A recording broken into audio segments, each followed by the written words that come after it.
everyone, and welcome back to Saturday Night Creeper Summer in Fairbrook. I completely forgot how to talk. I'm here with Kenny. Hello. Hey, so we have 7 weeks remaining.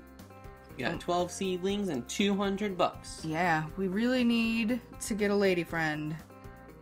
Okay. Hopefully we can. At the end of the last episode, we talked about what we were going to do. Yep. We're working Monday.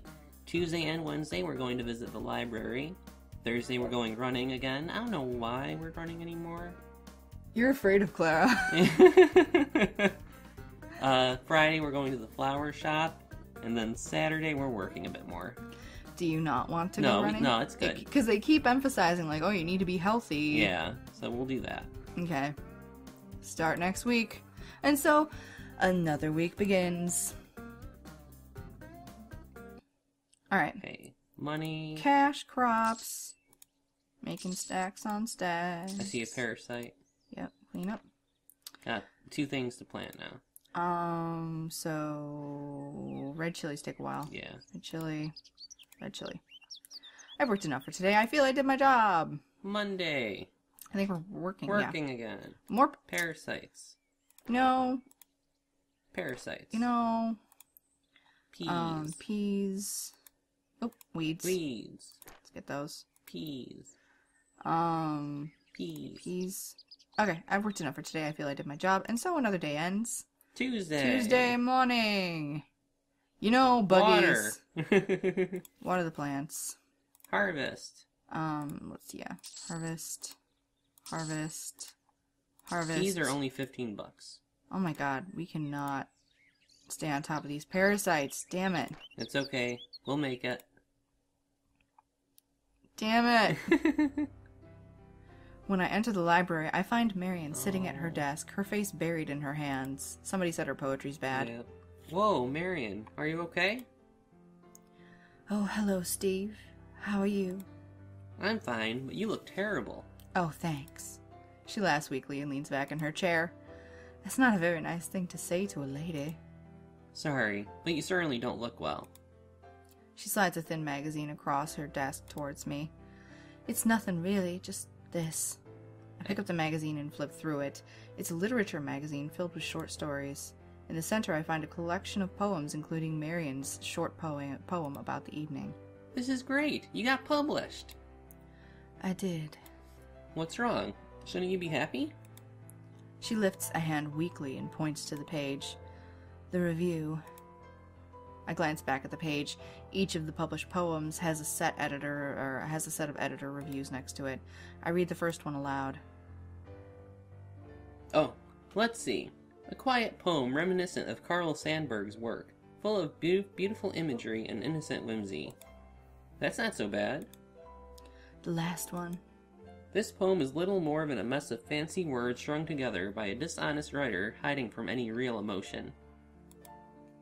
These words are better suited as a bathroom graffiti than real poetry. That's mean. What the hell is this? Miriam buries her face in her hands again. A review? What does it look like? It looks like a bunch of BS to me. Be that as it may, he still hates my poetry. But he's wrong. It's a good poem. He's not wrong. He said my poem wasn't honest, like I was hiding. I was. What do you mean? I'm scared. I'm always afraid when I write. I want people to like my poetry so much. Sometimes He has every right to hate it. I know I'm not any good. The music just got super Twin Peaks right now. She is, but the music got super Twin Peaks. She takes a deep breath and her body shivers as she does. I just wish he didn't say it like that. You're wrong. Your writing isn't terrible and you know it.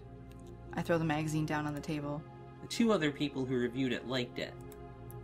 But they were just being polite. It didn't really impress them. Oh yeah? Then why does this one call you one of the most promising new poets I've had the pleasure of reading? Promising. That means I haven't actually done anything good yet. She sighs again. It's clear she's really broken by this review. See, this is how YouTube works. Yeah. This is YouTube right here. For those of you who, never had a channel, you, get a million super nice comments, and then one will just knock you on your ass, and, then you feel dumb, but... I'm no good at ladies. Telling her to snap out of it is But what if she needs that? Well, what do you think she needs? I wouldn't tell her to snap out of it. Well then... But I don't know if comforting her is the thing.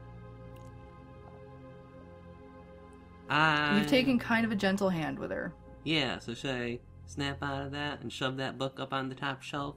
Go with my original instincts? Call back about 3 episodes ago if you haven't seen it. Yeah, where he screwed up. I don't know. Comfort her. Okay. Hey, I like your poems. Yes, but you're my friend. But I'm also some college kid who doesn't even like poetry. If you can make a guy like me interested, isn't that saying something? I suppose. Listen, I think your words are beautiful. If this guy doesn't like it, that's his problem. But please don't let this get you down. I love your poetry. Marion nods weakly. Yes. I shouldn't give up. There you go. That's the spirit. So you're going to keep writing then? Yes. Yes, I will. Her eyes suddenly spark as if she's had a flash of inspiration. I'm sorry, Steve, but could you? You need some time alone, right? She's already digging through a pile of paper on her desk in search of an empty scrap of paper. Right. I'll see you later then. She's gonna write about her feels on Tumblr. And so another day ends. Parasites! God, they're spreading all over. Clean them up. Get them bugs out. Bugs! Bugs! Plant some stuff. You got 2 things to... Oh, weeds! Okay. Plant 1 thing. Okay, strawberries. Okay. I've worked enough for today. I feel I did my job. Those damn parasites! I enter the library and Marion rushes to meet me. Steve! Whoa, what's up? She holds up another magazine in her hands. How is this happening so fast? I don't think it's... Oh, yeah, it was that quick. I took your advice and submitted another poem. And the review... Wait, you did that last night? You sent this in last night and they published it this morning? Yeah. And she got the magazine this morning. Maybe it's a tablet. Maybe she printed the magazine. Like she emailed the poem. And then she printed it out and bound it herself. It's a magazine. Maybe it's one of the old school magazines where it's just a sheet of paper you fold in half. It's like, oh look, 4 pages. What if it's just like a local magazine and it was actually like Sam reviewing her poem? She flips the magazine open quickly and hands it to me. I scan the page looking for the review of her poem. In a full 180, Marion brings a level... Oh, they use her real name? That seems like it'd be an anonymous. Okay. Marion brings a level of raw and unashamed honesty to her poetry that makes this editor wonder why she was holding back in the first place. Whoa, this guy really likes you. But read the other 2. Thank goodness. Yeah, the other 2 are awful. They're like, I hope she dies in a fire. She lets out a sigh of relief and sits in a nearby chair. Marion is past her prime in the art of poetry. And in other ways. I don't know what I would have done otherwise. Hey, don't be thinking about that. He likes your new poem, and that's good.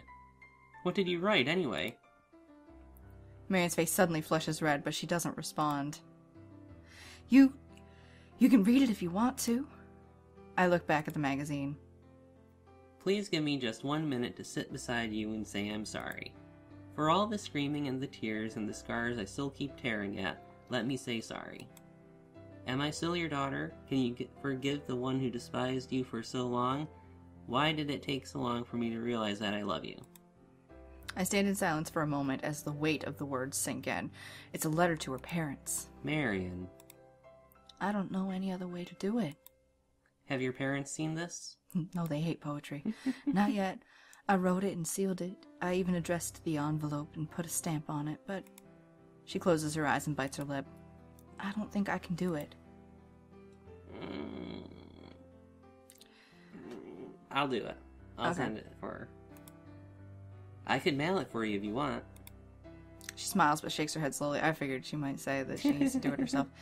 Thank you, Steve, but I know I have to do this. Hey, you're a strong woman. I know you can do it.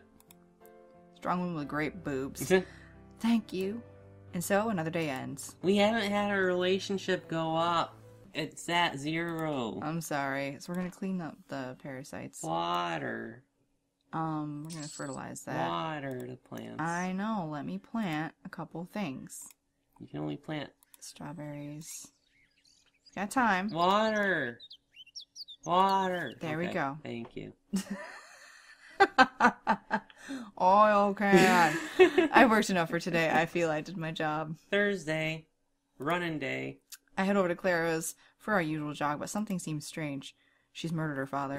There's a truck idling in the driveway. Is that Uncle's truck? Before I can knock on the door, it bursts open. Steve! Oh, you didn't think you'd have to do that voice. I know. Susanna, what are you doing here? I'm sorry. I don't have time. Uh-oh. Susanna dashes down the driveway and leaps into the truck. It quickly pulls out, and I see Uncle at the wheel. Oh. Are they Bonnie and Clyde in it? What's going on? I knock on the doorframe of the house. Hello? Me. Oh, I'm so sorry. I'm so sorry. Steve? Do you want to say hello again? No. You're like, the moment's gone. Clara, what's going on? It's my father. What's wrong? What happened? He was working on the farm, and there was an accident. Oh man, this just got dark. And I don't know. Whoa, slow down. I gently put a hand on her shoulder. Take a deep breath and tell me what happened. Clara sniffles and nods slowly before inhaling deeply. Daddy was working on the farm, but there was an accident. He slipped and broke his leg, and it wouldn't stop bleeding. I called Susanna. Don't they have, like, emergency services? Susanna? Well, she's a shaman. She knows a lot about medicine. The medical clinic staff is half an hour away, so I called her first. That was a wise decision. You did the right thing, Clara. So Uncle and Susanna must have been taking her father to the medical clinic. I did? Clara looks up at me, her eyes streaked with desperation. Of course you did. I hold her hand tightly. It's okay. Everything will be fine, okay? Are you sure? Because I don't want Daddy to die. She throws herself into my arms and begins sobbing uncontrollably. Whoa, who said anything about dying? He just broke his leg, right? He was probably bleeding, like, quite a bit. Yeah, But it was bleeding everywhere. I could see it. I mean, that's where your femoral artery is, and you can die pretty quickly from that. Her body shivers in my arms. She tries to breathe in. Although if something happened to his femoral artery, he would be dead. Yeah. I stroke her hair gently as she rests in my arms. Seeing something like that must have been traumatic for her. Everything will be fine, Clara. Susanna's a smart girl, and she'll take good care of your dad. And if once they get to the medical clinic, things will work out, right? Yes. I hear the sound of a truck rumbling up Clara's driveway. It's Trent's truck. The front doors swing open, and Trent and Jacob rush over to us. We came as soon as we heard about your dad. Is he okay? Uncle and Susanna already left for the medical clinic with him. Thank goodness. Jacob exhales a sigh of relief. What about Clara? Isn't she standing, like, right there? Clara wipes away her tears and sniffles a bit, pushing away from my embrace. I'm fine. Jacob looks at me curiously, but he doesn't comment.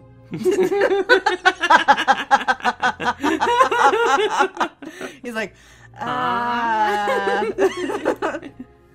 So, what do we do now? Orgy? Do? Well, I can't really take care of this farm on my own. Hey man, it's fine. I'll help you. I'm sure Susie would understand. Everyone here is so close to each other. I guess they've all known each other their whole lives. I hate Trent. I suddenly feel like an outsider. I've only been here for the summer. Why do you hate Trent? Look at those beautiful green eyes. How can you hate him? Because he's probably, tomorrow when I go to the flower shop, he's going to go and say, So, I saw you at Clara's. Back the hell away from her. Get off her tits, dude. With Trent helping Jacob, the farm will probably be okay, but I could probably volunteer to help as well. Then again, if Trent's helping Jacob, then Susanna will need help at her flower shop, won't she? But who's going to talk to Marion at the library? I'm going to volunteer to help. Okay. Hey, if you still need help, I can help out a bit. I mean, I've got Uncle's farm to tend to and all, but if you're really short-handed, just call me. Nah, it's fine, man. Just concentrate on old Sam's place.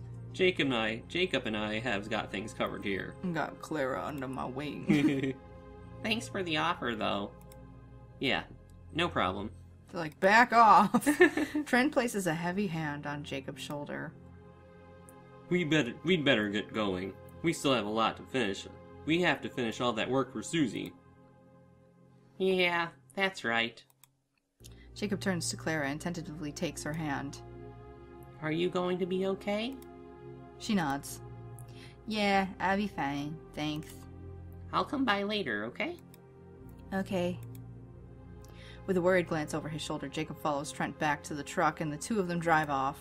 And so another day ends. God, that was an awful day. This is the game you chose. Friday. Alright, let's get rid of these parasites because they seem to spread really quickly. Get rid of that. Harvest. Plant some stuff. Okay.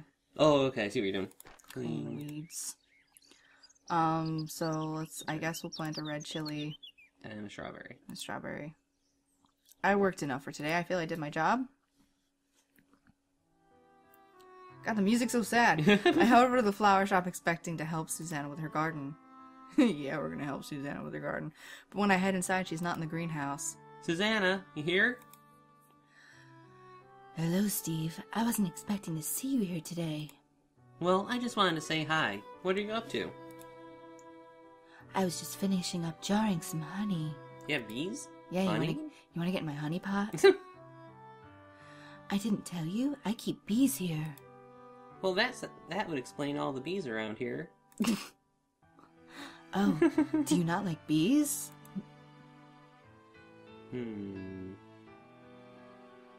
This is some character building right here. You could be honest and say you're afraid of bees. Who's afraid of bees? People who I'm are not afraid of bees. People who are allergic to bees, like me. Well, oh, but she's gonna be like, oh, but they're a natural thing of the nature, and they find all the flowers. So I'm gonna say I don't care. I'm not gonna be outright hateful of bees. Oh, I don't know. It looks like I can't say I like bees. I don't know. Huh? No, it's not that. I was just curious is all. Oh, I see. Anyway, here. She holds out a jar. What is it? It's my honey pot. Honey, of course. It's for you and Sam. Be sure to save some for him. It's like, no, I'm going to pour it all over my body and then run into the woods looking for bears. Will do. Thanks. You're welcome. So, was there anything you wanted to buy? Buy something. Okay. We got $333. Blackberries do well. Do they? I think so. Okay. Ooh, pumpkins. Yeah, buy and them tomatoes. All. Buy them all. Can I get a couple pumpkins? Yeah. 5 pumpkins. 5 tomatoes. Peas suck. Yes. So blackberries and strawberries were good. Were they? I think blackberries are definitely good. Okay. Cabbage. I thought you said cabbage is a trash crop. I don't know anymore. We should start writing this down. Okay, that's good for now. Good well, for let's now. know, because we need enough to fill out the farm. Do we have enough? Okay, so 1, 2... Well, we still have some. Oh, this has our current inventory. Yeah. 2 more cabbages. There. That's enough. That's enough to fill out the farm. Okay. And so another day ends. Saturday morning. Parasites. Fucking little assholes. Parasites. Alright. I guess plant 3 things. So let's plant a tomato. Let's plant a pumpkin. Another pumpkin. Okay. Pumpkin. No, and then just water. top them off with water. Yeah. I've worked enough for today. I feel I did my job. And we chose to work again. This could be bad.